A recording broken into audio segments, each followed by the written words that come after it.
3000 చెప్తున్నా. ఇదన్నా 2500కి ఇస్తాను. 3000 చెప్పి 2500కి ఇస్తావు అన్న. ఒకసారి పట్టుకొని చూపెట్టన్నా. ఓకే అది కొనుగోలు 22,000 రూపాయలు అనేది అంటే మన లాభం అంతేనా? ఓకే సరేనా. ఆ నెంబర్ ఈ సవాల్ అయితే అన్న 2500 చెప్తానన్నా. బయటింగ్ బాగుంది. 2500 చెప్తున్నాను. 2200 చెప్తానన్నా. 2200కి ఇచ్చేస్తావు అన్న.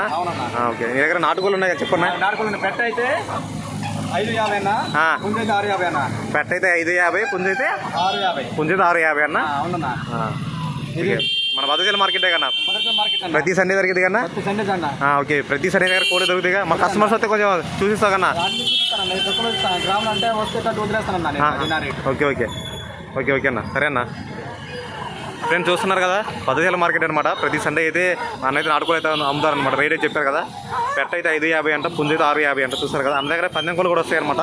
చూస్తారు కదా ఇగో ఈ సవాళ్ళు ఇచ్చారనమాట. ఈ సవాలు ఒకటి దీన్ని 2500 చెప్తున్నారు. 2200కి ఇస్తారని చెప్పారనమాట. ఇంకో పెట్టమర ట్యాగ్ ఉంది, అది కూడా చూపిస్తాను చూడండి. ఈ పెట్టమర ట్యాగ్ చూడండి. దీన్ని అయితే 3000 అయితే చెప్తున్నారు అనమాట. 2500కి ఇస్తున్నారు. బాగుందండి పెట్టమర ట్యాగ్ అయితే. పట్టాపిల్ల మేపుకునే వాళ్ళకి అయితే చాలా బాగుంటుంది అనమాట. రీజనబుల్ రేటే.